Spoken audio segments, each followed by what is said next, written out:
Ал эми быйыл дагы мына ороза айтта эле, айт намаз туугандар, адамдар көп келет эле, жакын болот эле. Ошондуктан жарандарыбыздын ден соолуктары, жарандарыбыздын алардын ушулардын этияттуулугу, коопсуздугу үчүн туугандар быйыл дагы мынакей ороза айтта эле айт намаздардагы окулбай калат.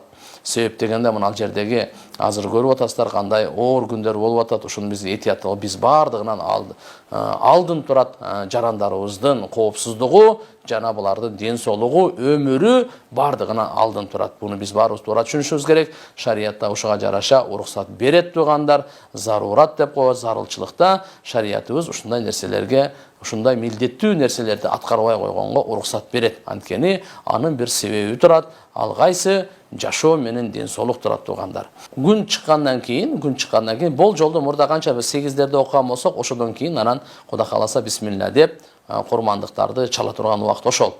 Демек 31-июль саат бери ушу 7-8-дерден тартып курмандык чалсак боло берет экен тууган. 31-июль, 1-август, кээ бир успет этпей калдым, жетишпей калдым дегенге 2-августка чейин мынакей Курбан айт, айт майрамы ошон үчүн 3 күн деп айтылганы ушул жерден чыгып келет туугандар. Бүгүнкү күнү эми айттап туугандар бир эскертип кете турган нерсе, сиздерден баарыңыздар да сураныч, баарыңыздар түшүнүп турасыздар, көрүп турасыздар.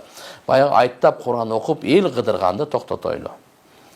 Кудай кааласа Куран окуганды үйдөн окусак дагы үйдөн собобу жете берет тууган. Ушунчалык боло турган болсо, этти ошо туугандарыңызга үйүңүздөн туруп эле бердире берсеңиз боло берет. Жана телефон аркылуу куттуктап, көңүлүн көтөрүп, майрамдап ушуларды кылсак болот. Жана үй бүлөбүздүн ичинде гана болуп турсун. Себеп дегенде ошо айттаганда биз өтө билесиздер, 5 канча деген 10-15 адамдар биригип алып, ар бир үйлөрдү кыдырып, азыр туугандар кичине этияттуулук. Бул да Кудайым буйрса ошо башыбызда тагдырыбызда бар экен болсун, бул да өтөт кетет иншалла. Кайра дагы кийин баягындай айттар келет иншалла. Бирок бул мезгилде да кичине ошо этияттуулугун эске алышыбыз керек.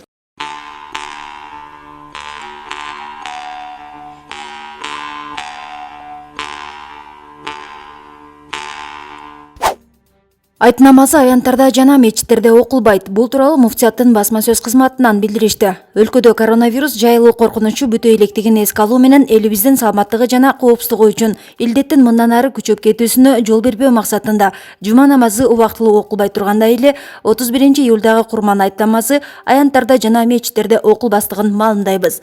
Бул күнү бири-бирибиздикине айттап барбастан үйдөн курмандыгыбызды чалып, Куран окуп, мамлекетибизге, элибизге, жерибизге жакшылыктарды тилеп, маркумдарыбызга дубаларыбызды багыштайлы деп жазылат маалыматта.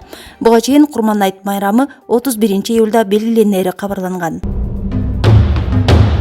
Өлкөнүн саламаттык сактоо министри Сабиржан Абдикаримов кызматынан кеткен жок. Бул тууралуу өкмөттүн маалымат кызматы кабарлады. Белгилей кетсек, буга чейин социалдык тармактарда жана айрым ЖМКларда министр иштен кеткени тууралуу жазып чыгышкан. Өкмөттүн айтымында министр ооруканадан айыгып чыкты. Учурда аралыктан иштөөдө, жакынкы күндөрү жумушка барат. Эске сала кетсек, бир нече жума мурда саламаттык сактоо министри Сабиржан Абдикаримовдон пневмония, орун басары Нурболот Үсөнбаевден ковид аныкталган болчу. Булак Спутник. Бишкекте патрулдук милиция кызматынын кызматкерлери түндө мотоцикл чендердин артынан кууп кармады. Инспекторлор адегенде токтотууга аракет кылышканда мотоциклдегилер баш ийбестен жол чырактын кызыл түсүнөн өтүп качкан. Патрулдук милиция кызматкерлеринин үн жандыргыч менен берген бир нече жолку эскертүүсүнө жооп беришкен жок. Мыйзам бузуучунун артынан дагы бир экипаж кошулуп кууп, акыры бакаята конуштан токтотушту. Белгилүү болгондой, авариялык абал жараткан мотоцикл чендер күйөөсү жана аялы болгон. Алар үйдөгү баласына шашып бара жатканын айтып актанды. Жигит рулга отураарда кымыз ичкенин мойнуна алды. Ага айыппул салынып, мотоцикл атайын токтотуучу жайга киргизилди. Булак элдик медиа. Бишкекте стационарларга кайрылгандардын саны күн сайын кыскарып жатат. Бул тууралуу мэриядан билдиришти. Маалыматка ылайык, акыркы суткада шаардагы 13 күндүзгү стационар 1688 кишини кабыл алды. 1688 киши ооруканага жаткырылды. 27-июлга караган түнкү стационарларга 357 киши кайрылган. 27-июлга карата күндүзгү стационарлар 72400 кишини кабыл алса, түнкү стационардык бөлүмгө 6644 бейтап кайрылган деп айтылат маалыматта. Мындай сандагы кайрылуулар шаарда стационарлар жаңыдан ачылып жатканда болгон. Ал кезде шаарда 4 стационар иштечү. Маалыматта өткөн суткада адам өлүмү катталбаганы белгиленди. Стационарлар Саламаттык сактоо министрлиги көрсөткөн дарылоо жолу менен иш алып барууда. Бүгүнкү күндө стационарларда баш каладагы үй бүлөлүк дарыгерлер борборунун медиктери, чакырылган адистер, медайымдар, санитарлар, ординаторлор жана ыксарчылар иш алып барууда. Алар 14 күн иштеген соң 2 жумага обочолонууга кетишет. Бүгүн нөмөт алмашуу болуп, жаңы топ келип ишке киришти. Медиктер коргонуучу каражаттар, ысык тамак, гардиан мейманканасынан убактылуу жашоочу жай жана акысыз байланыш менен камсыздалган. Карантиндик казармалык режимге байланыштуу дарыгерлер күнүнө 2300 сом алышат. Орто мед кызматкерлерге жана бул ишке тартылгандарга 2000 сомдон чегерилет. Кичи мед кызматкерлер болсо 1800 сомдон алышат. Булак Спутник. Бишкектин жаңы курулган жолдордун кемчилиги чыгып, кайра оңдолууда. Бишкекте жаңы салынган жолдордо кетирилген кемчиликтер түзөтүлүп жатат. Бул туурасында кала мэриясынан билдиришти. Муниципалитет Кытай грантынын эсебинен шаардын көчөлөрүн оңдоо долбоорунун биринчи фазасында курулган жолдорду текшерип чыккан.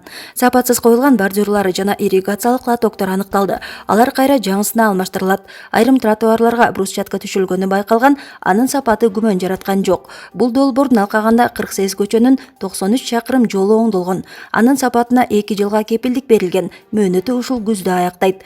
Ага чейин бир кемчилиги табылса, келишим боюнча подрядчы өз чөңтөгүнүн калыбына келтирет деп айтылат маалыматта.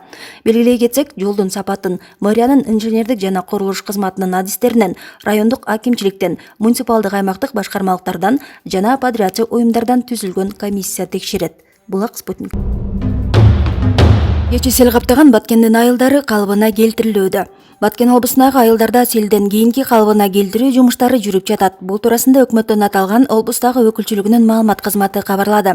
26 июль күнү Баткен районунун Кыштыт, Суу башы, Кара булак айыл аймактарында, Кадамжай районунун Көтөрмө, Орузбеков айыл өкмөттөрүндө мөндүр аралаш жааган катуу жаандын кесепетинен сел жүргөн.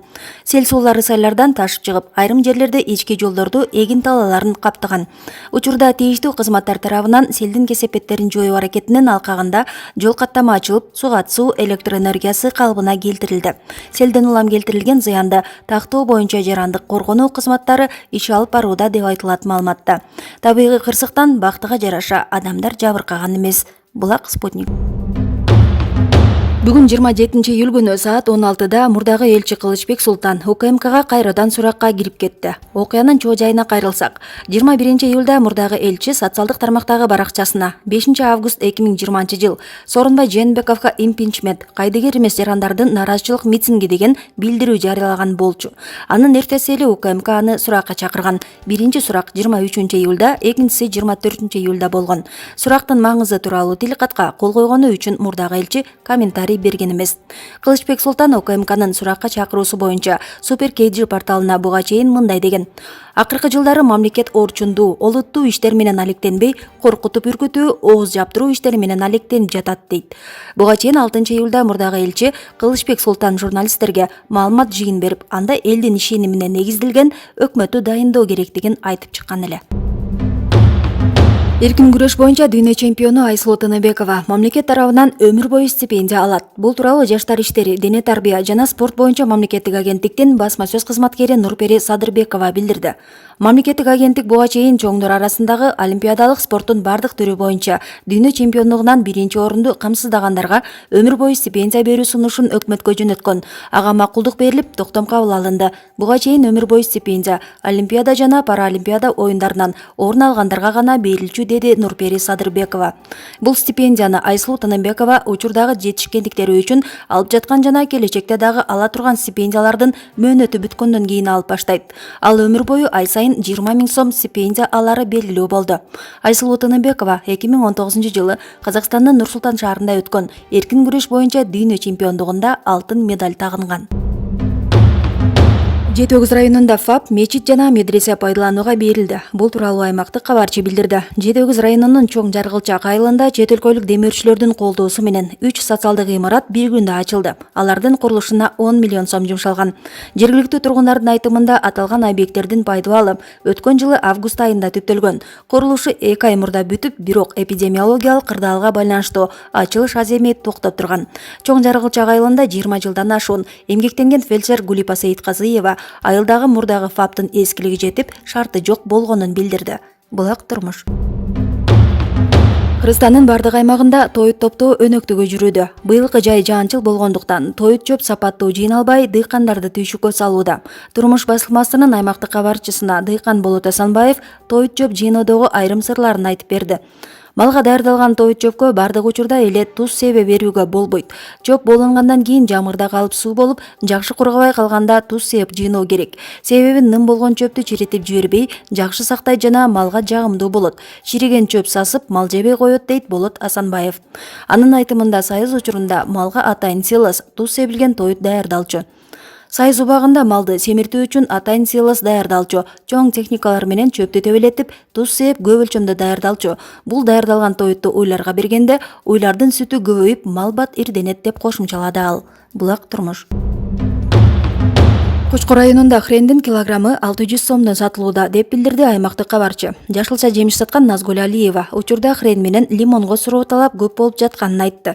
2 жума мурун көпчүлүк сасык тумоо менен ооруп, ар кимдин ар кандай кеп кеңешин угуп, өз билгенибизди жасап айыктык. Ошондо көпчүлүк лимон, хрен, имбир сурап кайрылып жатышты. Көбүнчө сасык тумоого хрен жакшы экен дегенди угуп алышып, хрен алабыз деген кардарлар көбөйдү дейт ал. Ал эми Адыл Өмүрбек уулу Кочкор районундагы жайлоолордон базарга бэйнин сүтүн, кымыз алып келип сатат. Ал бул жылы кымызга суроо талап көп болгонун белгиледи. Бул жылы кымызга суроо талап жылдагыдан көп болду. Мүмкүнчүлүгү барлар тоого барып самал ичип келишсе, көпчүлүк базардан кымыз сатып алып жатышты. Анткени кымыз иммунитетти жакшы көтөрөт. С витамин бар. Эл коронавирустун алдын алуу үчүн кымызды көп алышты деп ойлоп калдым. Жылдагыдан башкача болду, деди ал.